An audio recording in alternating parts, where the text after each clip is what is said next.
sister-in-law deceived doctors to prioritize her breastfeeding obsession over her starving baby, leading to her psychiatric admission and family turmoil. My sister-in-law, Julia, gave birth to little Amanda 11 weeks ago. From the very beginning, Amanda wasn't gaining weight, she mostly kept losing it. In my country, there's a heavy emphasis on breastfeeding, and Julia was determined to breastfeed no matter what. But Amanda just wasn't thriving. She landed at the 0.1 percentile for weight. Julia made it clear she didn't want me or my mom to visit. She outright forbade us, claiming that if we brought food, we'd poison her. That was surprising, especially since before Amanda's birth, Julia and I had been good friends. Because of all this, we only saw Amanda through pictures and videos my brother sent us. I remember one particular video. Amanda was crying, writhing, pushing her tiny fists into her mouth. Julia's voice played over the clip, insisting that this is how a happy, full-bellied baby looks. My mum couldn't help but worry, commenting that Amanda seemed hungry and gently asking if Julia would consider a bottle. Julia absolutely lost it. She cut us off completely after that. Despite all the pumping, Julia's milk supply never went up. Even after Amanda's tongue tie was resolved, nothing seemed to help much. Julia began using donor milk to top up Amanda's feeds through a sonde. I'm not sure what the device is called. They started going weekly to the doctor for weight checkups. That's when things got really messy. Just yesterday, after one of those appointments, my brother called us in tears. Amanda was in the hospital. Here's what happened.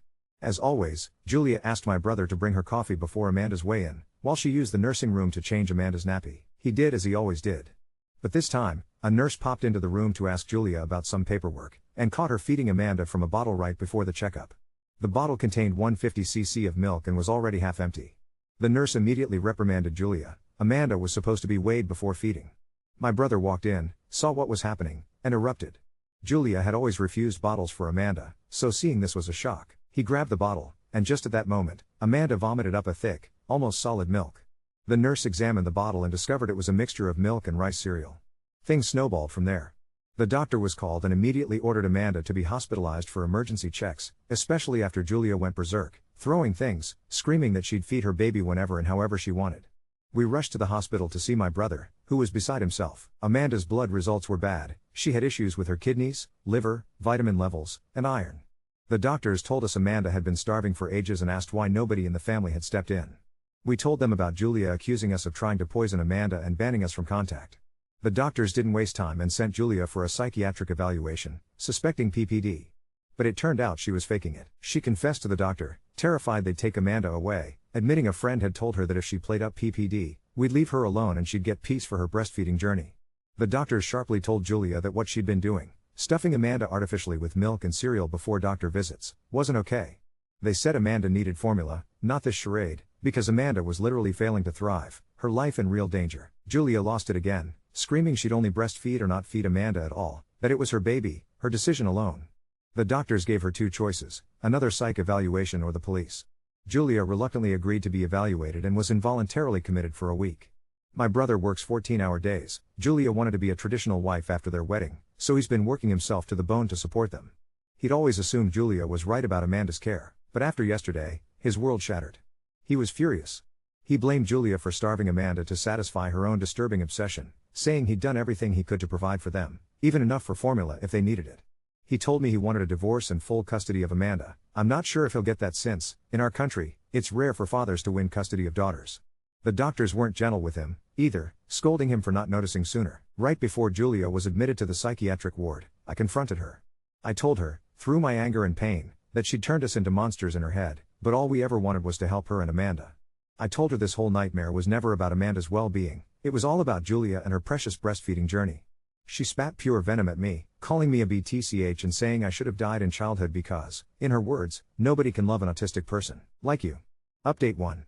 First of all, our little Amanda is doing well and remains in the hospital. She's being fed with formula and bottles now. My brother had to agree to this, and just since yesterday she's gained 30 grams. More tests have been done, and we're waiting on those results. The doctors are especially concerned because Julia had been force-feeding Amanda cereal mixed in with donor milk before appointments. Apparently, this can cause serious problems with a baby's digestive system, especially since nobody knows exactly how long she'd been doing it, and Julia refuses to admit to how often it happened. When I realized all of this, I felt a wave of gratitude for those who have supported us, yet also a huge amount of guilt for how badly we'd let Amanda down. My mom and I both know we failed to protect her at first, and the weight of that is something we both feel terribly. At first, we truly believed Julia was doing everything she could for Amanda, and that she was providing milk and feeding her normally. That was all she ever told us. We didn't know she was so fixated on breast milk that she'd reject every other option, regardless of Amanda's health. She only revealed that mindset in front of the doctors, and it was as shocking as it was heartbreaking. My brother has taken a vacation from work and now spends almost all his time with Amanda at the hospital. He'll be moving in with us soon. All this time, he's been working nonstop, even doing overtime off the books, and he is beyond exhausted, but he keeps insisting he had no other option. He promises he's going to do everything possible to be a good father and to make up for what happened. As for Julia, we have no new information, yet we still worry about her. She's still our family. Before she and my brother got married, she told us her family had cut her off completely after a fight, leaving her alone in the world. At the time, we felt deeply sorry for her and wanted to support her as best as we could. Eventually, we managed to reach out to one of Julia's friends, Linda, who had been donating milk to Julia. Hearing what's happened, Linda was horrified. She even admitted she was the one who originally suggested Julia should pretend to be afraid someone in our family might poison her. All this came about, apparently, because Linda's mother-in-law had been demanding visits after the birth, and Linda herself had used the poisoning excuse to keep people away, so Julia adopted the tactic. Linda also revealed something chilling. Before Amanda was even born, Julia insisted to her that Amanda would be hers alone, and that only she, and maybe Michael, my brother, if absolutely necessary, would be allowed to hold her. This made no sense to me, especially since my mom never asked to hold Amanda in the first place. In fact, 2 days ago in the hospital was the very first time we ever saw Amanda in real life. Linda also explained she'd introduced Julia to the Milk League, and that's where Julia picked up a lot of her misconceptions about formula and bottle feeding. Some of the anti-formula ideas Julia started spouting can be traced directly back to them. Linda even told us Julia didn't want Amanda to receive vaccinations, but my brother put his foot down and insisted. Then there's the matter of lactation consultants. Linda gave Julia the names of a couple consultants, but it turns out these were just women with Instagram accounts and no real qualifications, just self-proclaimed experts who peddle breastfeeding advice online. This is everything I know so far, and what matters to me most is that Amanda is now safe, in the care of doctors and nurses who can help her recover. I'll share more when I know it. Right now, I'm just so relieved the baby is safe, but, honestly, I don't think my sister-in-law should ever be allowed near a child again. Update 2. I can't know everything. If the story seems to lack certain details, it's simply because I'm not present for many of the conversations or revelations. I depend entirely on what others tell me. On top of that, our attorney has made it very clear, for the sake of our family and, most importantly, Amanda, I am not to share any details about the ongoing legal matters. There are so many people and authorities involved now. Keeping Amanda safe is my top priority. She deserves the very best, and my family owes her that. That's why I can't share anything about agencies involved, legal charges, or any court proceedings. Now, here's the update. Amanda is finally out of the hospital and she's staying with us in our family home. Every day, nurses visit to check on her, and on us, ensuring she's healthy, growing well, and that we're up to the task of caring for her. Amazingly, she's gaining around 35-40 grams a day according to her doctors. A great sign. Her color is good now, pink instead of that frightening gray, and she's fascinated by everything around her. In the beginning, I was terrified to even pick her up because, honestly, I've never so much as held a baby before. But my mum patiently showed me, and Amanda smiled right at me, playing with my braid, and my heart nearly burst. My older sister moved in temporarily to help out. That way, everyone manages to get enough sleep and there's always a loving grown-up nearby for Amanda. Every 3 hours, around the clock, Amanda feeds from a bottle. She has a special high-calorie formula and seems to be thriving on it. Tomorrow there's another blood test coming, and we're all holding our breath for good results. A few days back, we asked the doctors if Julia would consider providing breast milk for Amanda, if she was willing. They approached Julia, but she made it clear, either she feeds Amanda only directly at her own breast, or she won't feed her at all. So, formula it is. About Julia, as far as I know, she's likely still in the psychiatric ward. She didn't return home. Everything is a bit of a mystery. She canceled all permissions that allowed my brother to be informed about her health. That means, right now, no one can tell us anything regarding her situation. Before she withdrew those permissions, one of the doctors confided to my brother that she seemed to have a pronounced narcissistic personality, but they suspected there might be more going on beneath the surface. As for Michael, my brother, he knows he made serious mistakes. He's engaged in parenting classes, therapy, and is laser-focused on self-improvement to prove he can care for Amanda. He's determined to fight for full custody of her. While I can't speak about the other things in motion with him, one thing he did was discover something significant that he shared with the psychiatric team. Then, there's Julia's family. My brother actually managed to track them down via social media. When he told her parents about Amanda and everything else that happened, they immediately wanted to visit, but Julia's father struggles with mobility, so instead, they invited Michael to their home to talk. What follows is what Michael relayed to us. If the story feels incomplete, that's all I know for now. There were other things, but later on, he decided to discuss them privately with my mom behind closed doors.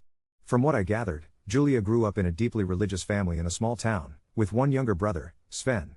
Her parents told Michael that Sven was always ill, strange diseases that didn't make any sense, sudden fevers, stomach illnesses when no one else was sick. Sometimes, he'd wind up with broken bones, fingers or toes, and had no explanation for how it happened.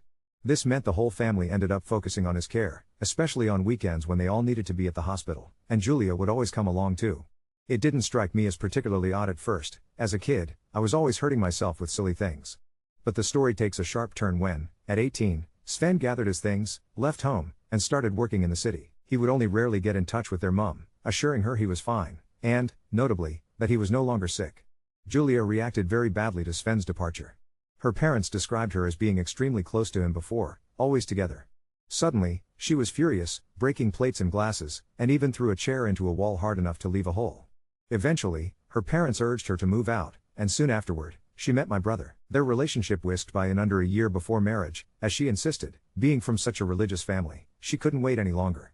Here's the thing, Julia is strikingly pretty, and my brother, well, he's my brother. He was enchanted by her beauty and her intellect. She's highly educated, he works simple jobs, and he admired her smarts immensely. One reason, no doubt, he never really questioned her choices with Amanda. Julia repeatedly told Michael she was the smart one in the house. Shortly before the wedding, Julia demanded her parents pay for her dress and the party, insisting they be invited, and pressed that her brother come too. When her parents reached out to Sven to pass on the invitation, Sven flat out refused to even consider being near Julia, not after what she'd done to him. He broke down and told them, all his childhood illnesses were Julia's doing. She had forced him, for example, to eat raw potatoes, spoiled cottage cheese, and on one horrifying occasion, even animal feces she'd found in the fields. She played with him violently, resulting in broken fingers, toes, and even his wrist, 3 times. Julia's parents were appalled. I'll skip the details of their arguments and frantic efforts to get to the bottom of it, but it turns out, it was all true. They made it clear they never wanted to see Julia again and would not give her money, nor attend her wedding. If only they had known who she was marrying, they said, they'd have tried to find my brother and warn him against her. But back then, Julia refused to let her parents meet my brother before the wedding. Michael confronted her parents about not warning him, but they explained that, honestly, they suspected Julia was fabricating the entire wedding simply to get money from them. After all, she was known for lying frequently in her teens and young adulthood. They did not seek out Michael, but focused instead on supporting Sven, which, frankly, makes perfect sense. That's all I know for now. I felt physically ill hearing what had happened to Sven. Days later, I'm still unnerved, shaken to my core, especially since Julia had always been kind to me in the year and a half that I've known her. She never tried to hurt me. Michael passed all this on to the psychiatric doctors, but because of Julia's cancelled permissions, they couldn't say a word in response. Update 3. I'm not sure where to even begin with everything that's happened in the past 2 weeks. Amanda continues to thrive. She's now gained over 500 grams since leaving the hospital, and the doctors are amazed by her progress. She's like a completely different baby, alert and curious, reaching for toys and babbling constantly. My brother has been incredible with her, and seeing them together makes my heart swell. But then everything went sideways. Last Tuesday, Michael got a call from someone claiming to be Julia's cousin, Emma. She said she'd heard about what happened through family connections and wanted to meet to discuss Julia's condition. Michael was hesitant, but Emma insisted she had important information about Julia's mental health history that could help with custody proceedings. Against my better judgment, he agreed to meet her at a cafe near the hospital. When Michael came home that evening, he looked like he'd seen a ghost. Emma had told him that Julia wasn't just dealing with postpartum issues. She'd had episodes before, during their engagement period, that Michael had apparently forgotten or dismissed. Emma claimed Julia had once spent 3 days convinced that Michael's co-workers were plotting to kidnap her, and that she'd thrown away all his work clothes because she thought they were contaminated. But here's where it gets complicated. When Michael pressed Emma for details, her story started falling apart. She couldn't remember which job Michael had at the time, got confused about dates, and when Michael asked to see some form of ID to verify she was actually Julia's cousin, she became defensive and left abruptly. The next morning, Michael discovered his car had been keyed, and there was a note on his windshield that simply read, "She deserves better than you." We reported it to the police, but they said without more evidence, there wasn't much they could do. That's when things took an even stranger turn. Michael's friend from work, David, called him later that week. David mentioned he'd been at a bar the previous weekend when a woman approached him, asking questions about Michael. She knew details about Michael's work schedule, about Amanda, even about our family. David described her as blonde, well-dressed, and very insistent. When David refused to give her any information, she became agitated and stormed off. The description didn't match Emma, or Julia, for that matter. Julia has dark brown hair. Michael started getting paranoid, checking over his shoulder constantly, varying his route home from work. Then, this past Sunday, while we were all at home with Amanda, Michael got a text from an unknown number, "Stop playing happy family with my daughter." We immediately called the police again, and this time they took it more seriously. They're investigating whether Julia might have somehow gotten access to a phone in the psychiatric ward, or if someone is acting on her behalf. But the most unsettling part came yesterday. My mum was pushing Amanda in her stroller through the park when a woman approached her, claiming to be a nurse from the hospital. The woman said there had been complications with Amanda's blood work and she needed to come back immediately for testing. My mum, being cautious, asked to see the woman's ID. The woman couldn't produce any credentials and quickly walked away, but not before my mum noticed she was carrying what looked like an empty baby bottle in her jacket pocket. My mum was shaken. She called us immediately, and we rushed to meet her. When we described the woman to the actual nurses at the hospital later, none of them recognized the description. Michael is convinced someone is watching us, possibly planning to take Amanda. He's barely sleeping, and I can see the stress eating away at him. The police have increased patrols around our neighborhood, but they've warned us that until someone actually commits a crime, their hands are tied. The strangest part is that through all of this, we still haven't heard anything official about Julia's status. The hospital won't tell us if she's been discharged, if she's still there, or if she's been transferred somewhere else. It's like she's vanished into thin air, but somehow her presence still haunts us. Amanda seems blissfully unaware of the tension surrounding her. She's hitting all her developmental milestones now, and her pediatrician says she's completely caught up for her age. Sometimes I catch myself just watching her sleep, terrified that someone might try to take her away from us. Michael has decided to install security cameras around our house this weekend. He's also considering changing jobs, something with more flexible hours so he can be around more. The parenting classes are going well, and his therapist says he's making real progress in understanding how he missed the signs with Julia. I just wish I knew who was behind these incidents, and what they want. Is it Julia somehow orchestrating things from wherever she is? Is it someone else entirely? The not knowing is almost worse than the fear itself. All I know is that we won't let anyone hurt Amanda again. Not ever. Update 4. I honestly didn't think things could get more complicated, but here we are.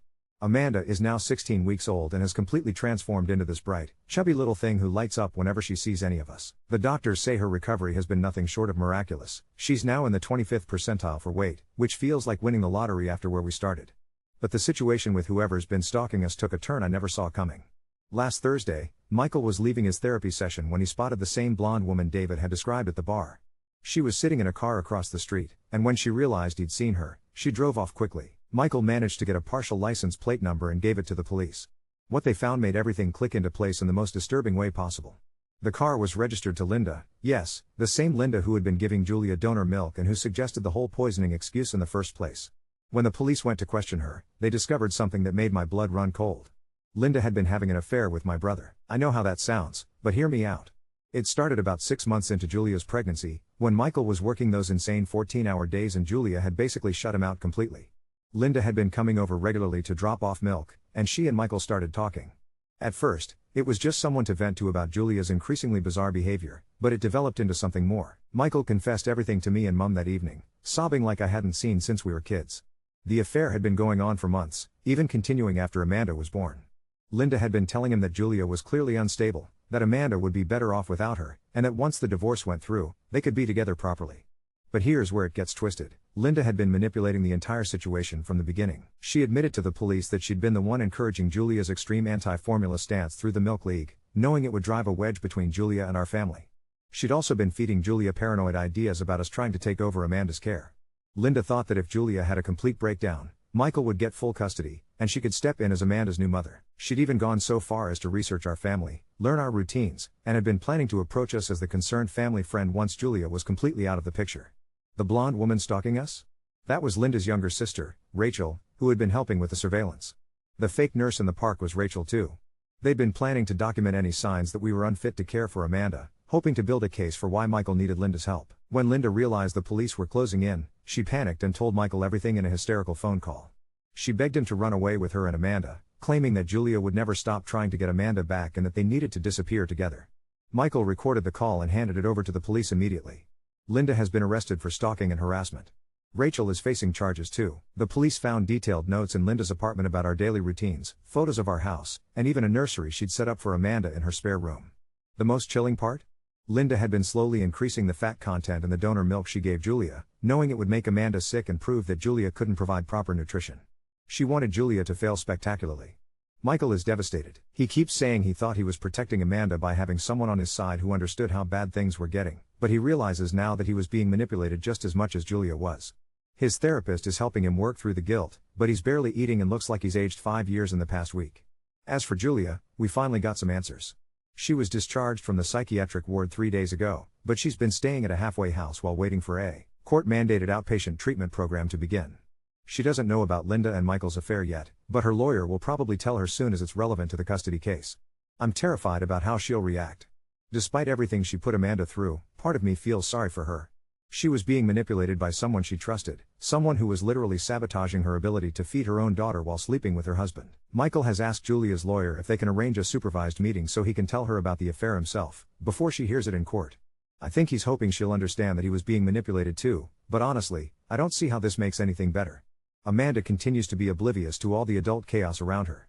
She started laughing, real belly laughs that make all of us stop whatever we're doing just to listen. Yesterday, she grabbed my finger so tightly while I was feeding her, and I couldn't help thinking about how many people have tried to use this innocent little girl as a pawn in their twisted games. The custody hearing is next month. Michael's lawyer says Linda's arrest actually strengthens his case, but I'm not sure how any judge is going to make sense of this mess. All I know is that Amanda deserves better than any of the adults who've been responsible for her so far. Sometimes I wonder if we should have just minded our own business from the beginning, but then I look at Amanda, healthy, happy, growing stronger every day, and I know we did the right thing. Even if everything else is falling apart around us. Update 5. I thought the worst was behind us after Linda's arrest, but I was so incredibly wrong. Amanda is now 18 weeks old and doing beautifully. She's actually started rolling over and her pediatrician says she's completely caught up developmentally, but everything else in our lives has exploded in ways I couldn't have imagined. The supervised meeting between Michael and Julia never happened. 3 days before it was scheduled, Julia's lawyer called to say she'd disappeared from the halfway house. She'd been there for her evening check-in on Tuesday, but by Wednesday morning, she was gone. Her few belongings were still in her room, but she'd vanished without a trace. Michael was frantic. Despite everything, he was terrified something had happened to her. The police put out a missing person alert, but honestly, their resources were already stretched thin with Linda's case. That's when Michael made a decision that I'm still angry about. He hired a private investigator to find Julia. The PI, a woman named Sarah, found Julia within 48 hours. She was staying at a women's shelter about 3 hours away, using a fake name. Sarah approached this carefully, not wanting to spook Julia, and managed to have a conversation with her. What Julia told Sarah changed everything we thought we knew about the situation. According to Julia, Linda hadn't just been manipulating the breastfeeding advice. Julia claimed that Linda had been visiting her regularly while Michael was at work, bringing groceries and helping with Amanda. During these visits, Linda would allegedly take Amanda for walks while Julia rested, sometimes for hours at a time. Julia told Sarah she started noticing Amanda seemed more settled after these walks, which she thought was just Linda having a calming presence. But here's the horrifying part. Julia suspects Linda was bottle-feeding Amanda during these outings, then telling Julia that Amanda was just naturally fussy when she tried to breastfeed afterward. This would explain why Amanda never seemed satisfied at Julia's breast and why Julia's supply never increased despite constant pumping. Julia also claimed that Linda would bring her homemade meals, often with herbs and supplements that Linda said would help with milk production. Julia started feeling increasingly paranoid and anxious during this period, which she now believes might have been caused by something Linda was putting in the food. When Sarah told us this, Michael went white. He admitted that Linda had mentioned bringing Julia meals, claiming she was helping out while he worked such long hours. He'd thought it was sweet that his affair partner was being kind to his wife. But there's more. Julia told Sarah that the day before the hospital incident, Linda had visited and insisted on taking Amanda for an especially long walk. When she brought Amanda back, the baby seemed different, more lethargic than usual. Julia was already planning to mix the cereal with the donor milk for the next day's appointment because Amanda had been losing weight so rapidly, but Linda allegedly encouraged this, saying it would finally show the doctors that Amanda was getting proper nutrition. I don't know what to believe anymore. Julia has lied about so much, but some of what she's saying makes a terrible kind of sense. Michael is beside himself because if any of this is true, it means Linda wasn't just manipulating the situation. She was actively poisoning both Julia's mental state and Amanda's health while sleeping with Julia's husband. The private investigator advised Julia to come forward with these allegations, but Julia refused. She said she just wanted to disappear and start over somewhere far away. She signed papers giving up all parental rights to Amanda, with the condition that Michael would never tell Amanda about the affair or about Linda's involvement in what happened. Michael brought the signed papers home yesterday, and I've never seen him look so broken. He got what he wanted, full legal custody of Amanda, but at what cost? His daughter will grow up never knowing her mother, and he'll have to live with the knowledge that his choices might have contributed to everything that went wrong. But the story doesn't end there. This morning, Sarah called Michael with news that made us all sick to our stomachs. She'd kept investigating even after Julia signed the papers, and she discovered something about Linda that the police had missed. Linda has a history. 10 years ago, she was involved in a similar situation with a couple in another city. She'd befriended a new mother who was struggling with breastfeeding, offered to help with childcare, and simultaneously started an affair with the husband. That mother also had a complete breakdown and lost custody of her child. The couple divorced, The husband got custody, and Linda disappeared from their lives once the legal proceedings were over. There might be others. Sarah found evidence that Linda has moved around frequently, always targeting families with newborns where the mother is struggling. The police are now reopening their investigation with this new information, and they're looking into whether Linda deliberately seeks out vulnerable new mothers to destroy their families. Michael can barely function. He's realized that he wasn't just unfaithful, he was the perfect mark for someone who preys on struggling families. Every conversation he thought was Linda being supportive was actually her gathering information to use against Julia. Every time he complained about Julia's behavior, he was giving Linda ammunition to make the situation worse. Amanda, thankfully, remains completely unaware of the chaos around her. She started reaching for faces and smiling at everyone who talks to her. Sometimes I catch Michael just staring at her with this expression of pure love mixed with devastating guilt. The custody case is officially closed, but the criminal investigation into Linda is expanding. Sarah has put us in touch with the other family Linda targeted, and their story is heartbreakingly similar to ours. The husband from that situation is now helping the police build a case against Linda for a pattern of predatory behavior. As for Julia, we haven't heard from her since she signed the papers. Part of me hopes she's somewhere safe, getting the help she needs. Another part of me wonders if we'll ever know the full truth about what really happened during those months when Amanda was failing to thrive. Michael starts a new job next week, one with normal hours so he can be present for Amanda. He's still in therapy, still taking parenting classes, and he's completely cut contact with anyone connected to Linda. But I can see the weight of what happened crushing him a little more each day. All I know for certain is that Amanda is safe now, healthy and loved. Whatever twisted game Linda was playing with our family, whatever lies were told by whom, Amanda survived it all. That has to be enough to build on, even if everything else feels like it's built on quicksand.